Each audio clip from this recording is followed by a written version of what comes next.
Ocorre o seguinte, minha gente, que para que a gente possa construir esse teste de significância estatística, a gente precisa construir algumas noções anteriores, né? Então, por enquanto, o que a gente tem são os chamados valores observados, né?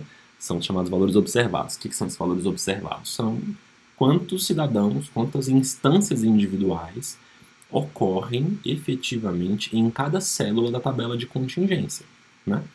E essa tabela, como a gente viu, ela surge dos cruzamentos dos níveis de duas variáveis categóricas. Bacana? Então a gente conta quantas pessoas ocorrem em cada cruzamento de nível e assim você constrói a tabela de contingência dos valores observados. Para que a gente faça um teste de significância estatística, a gente precisa construir uma tabela diferente, que é a tabela que nós deveríamos obter sob a hipótese nula. E a gente vai construir então um teste que tenta avaliar o quanto uma tabela, a tabela dos valores observados, se distancia da tabela dos valores esperados sob a hipótese nula. Bacana? Se essa distância for grande, então nós consideraremos que a hipótese nula está refutada. É mais ou menos assim que a gente vai proceder, tá certo? Então eu vou mostrar para vocês agora como que a gente calcula esses valores esperados. Mas antes disso, eu vou mostrar para vocês como é que a gente calcula os totais da nossa tabela de contingência. Olhem só. Eu vou ensinar vocês como é que a gente calcula os totais aqui no R mesmo, tá bom? É super fácil fazer, tem uma função só que calcula tudo isso, mas eu vou mostrar, vou fazer esse caminho mais comprido com vocês para que vocês tenham a oportunidade de conhecer outras funções que são mais básicas, mas são mais versáteis, tá bom?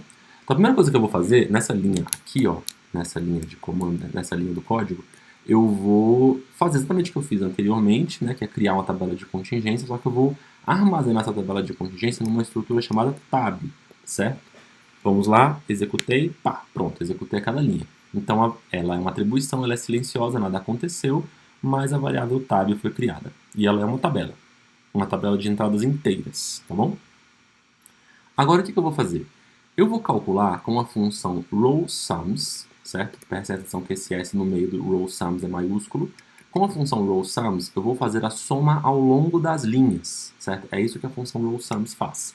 Eu vou dar um Enter aqui, vou executar só esse trechinho do código para vocês verem o que a função faz. Olhem lá, tá vendo? Ó? Então aqui, ó, esses daqui, como a gente somou ao longo das linhas, e nas linhas estão os pais, então eu sei que 138 pais são alfabetizados, 278 pais têm o fundamental, completo e incompleto, 260 têm o ensino médio, por aí vai, tá bom? O que eu vou fazer então? Eu vou chamar a função cbind, que é uma função que cola colunas, certo? Então ela vai agregar colunas, ou ela agrega matrizes pelas suas colunas, certo? Ou seja, lado a lado, não uma por cima das outras, mas uma do lado da outra. Então eu vou chamar a função cbind e eu vou colar na matriz tab, que é essa que eu calculei ali em cima, certo? Essa daqui é a tab, bacana?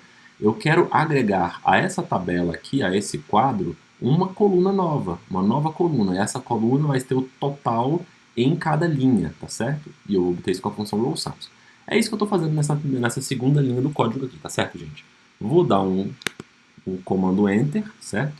E pronto. Foi feita uma atribuição. Essa atribuição sobrescreve a estrutura tab. E eu vou chamar tab aqui para dar uma espiada para ver o que aconteceu. Olha só que bonito, tá vendo? Compara as duas tabelas aqui, ó. Aqui o programa acrescentou uma coluna exatamente como eu queria.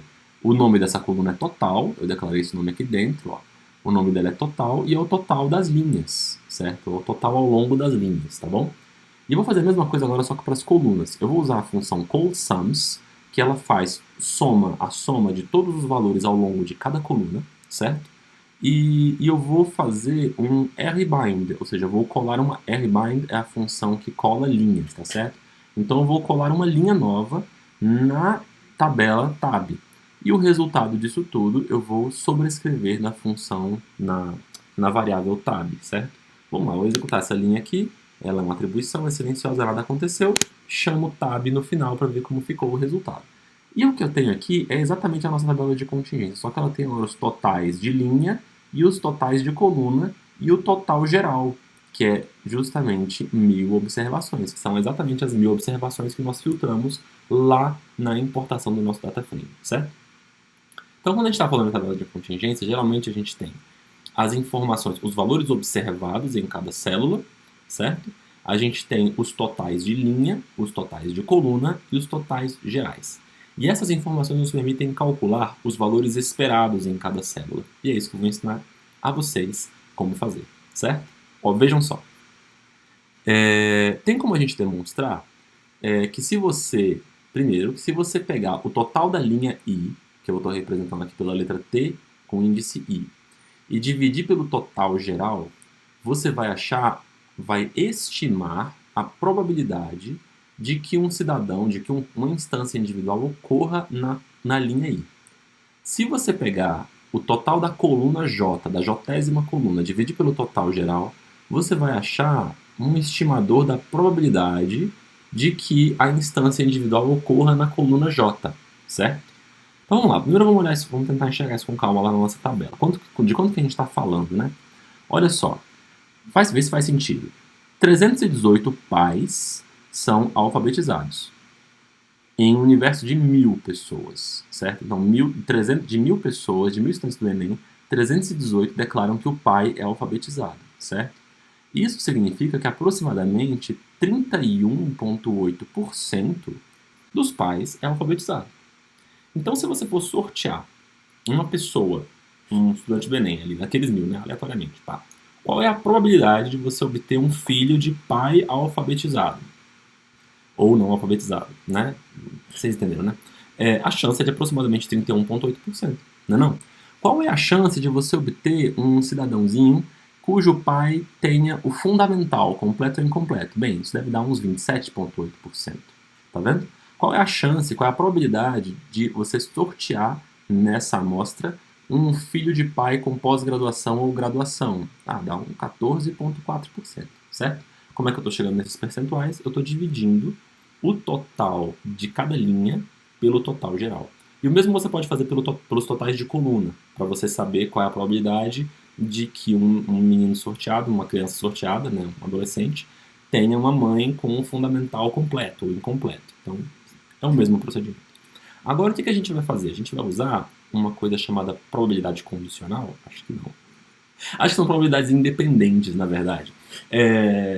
O que a gente vai fazer? A gente vai assumir, né, porque é possível assumir, que a probabilidade de você obter um pai numa condição e uma mãe na outra condição, supondo que essas condições do pai e da mãe sejam independentes, certo? Então, sob a hipótese nula, bacana, sob a hipótese de que a escolaridade do pai e da mãe não estão associadas, a probabilidade de você obter um pai que tem o fundamental completo e incompleto e a mãe que também tem o fundamental completo e incompleto, essa probabilidade corresponde ao produto das probabilidades independentes, certo? É isso. Então, se a gente usar essa formação, essa informação, não sei dizer se é um teorema, se é um argumento, não sei se é um tema, é muito fundamental essa ideia, a gente pode discutir isso, tá bom? Se a gente usar esse entendimento, a gente pode estimar a probabilidade de que um cidadão ocorra em cada célula da tabela de contingência. Se você multiplicar essa probabilidade esperada, né, sob a hipótese nula, pelo total de observações, você tem justamente o valor esperado, que é a quantidade de observações que você deveria encontrar se a hipótese nula se ela for verdadeira, certo? Vamos olhar isso aqui?